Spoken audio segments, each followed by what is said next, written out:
محترم مسلمانانو خویندورونو نن د جمعې شپه ده او دغه رنګې د رمضان المبارک یو قسم له اخیري شپې ورځې دي او د رمضان المبارک اخیري جمعه شپه هغې طرف ته محترم موږ ور روان یو.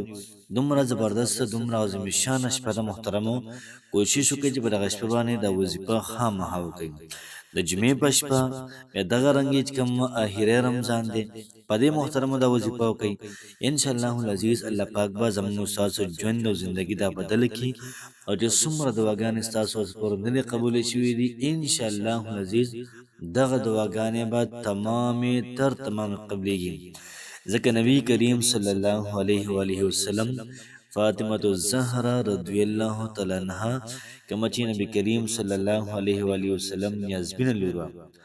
نبی کریم علیه الصلاۃ والسلام ته فرمایي چې مال سره که نبی علیه السلام ته وایي چې څه درکړمه او که داسې دعا درته ووایم چې ته هغه دعا کله کې ستا به هر دعا قبلېږي، ستا به هر قسم حاجت دا پوره کېږي، هر قسم مشکل به دې ختمېږي. محترم مسلمانانو نبی کریم علیه الصلاۃ والسلام دا دعا فاطمه الزهرا رضی الله تعالی عنها ته ښودلې وه. نو راځئ هغه دعا په خپله موږ کړو د خپلو حاجاتو لپاره مشکلاتو لپاره دغه رنګې د قرضو لپاره او نور چې څومره زموږ مسلمانان دي خویندې ورونه دي هغوی سره هم شریکه کړو چې هغوی هم دې قسم له وظایفو نه فایده واخلي. د جمعې شپه ده او دا وظیفه د زړه نه وکړئ انشاءالله العزیز په زړه د کوم خواهش ته کوم مراد دی کوم حاجت دی دا پوره کېږي کوم مشکل دی دا به ختمېږي انشاءالله. بسم الله الرحمن الرحیم. شروع کوم د ډیر زیات بهونکي او د ډیر زیات مهربان رب په نوم باندې. زه ګواهي ورکوم د دې خبرې چې د الله پاک نه علاوه د عبادت لایق بل څوک نشته. نبی کریم صلی الله علیه و آله وسلم د الله پاک بنده او د الله پاک رسول دی. زما د اسلام ډیرو زیاتو خوږو درنو مسلمانانو خویندورونو نن چې کومه وظیفه ده انتهایی لاجواب او انتهایی پاورفل وظیفه ده محترمو. نن 29 رمضان المبارک دی او په دې ورځ باندې محترمو د وظیفه کول انتهایی د کمال ده او بل د جمعې مبارک شپه ده. په دې شپه باندې محترمو عمل نورم دا سیوا کیږي، عمل نورم دغې درجات دا بلندیږي او سبا د جمعې ورځ نو کوشش وکړئ محترمو دومره په اهم ورځ باندې دا وظیفه کول انتهایی لاجواب ده انتهایی پاورفل ده. یاد ساتئ د سوالونو قبلېدو میاشته ګورئ، یاد ساتئ د حاجت د پوره کېدو شپه ده، د قرضونو د ختمېدو میاشت ده، دغه رنګې د پریشانونو د حل کولو میاشت ده. سره چانس دی رمضان المبارک کې موږ ژوندي یو، الله پاک فضل و کرم دی او بیا به که د جمعې شپه راځي نورم ډېر زیات برکتي خلک یې تاسو. کوشش وکړئ دغه وظیفه په خپله مو کې ملګرو سره هم شیر کړئ. فاطمه الزهرا رضی الله تعالی عنها نبی کریم صلی الله علیه و آله وسلم نیازبینه لور وه او د جنتي چې څومره ښځې دي د هغې سرداره ده او په هغې کې چې کوم ګلان لوبې کوي هغه د جنتي سړو سرداران دي یا لکان یا د سړو سرداران دي. دواړه ګلونه دي. نبی کریم صلی الله علیه و آله وسلم به راونیول او ځان سره به هغې کې کېنول، منبر باندې به ناست او خطبه به یې کوله.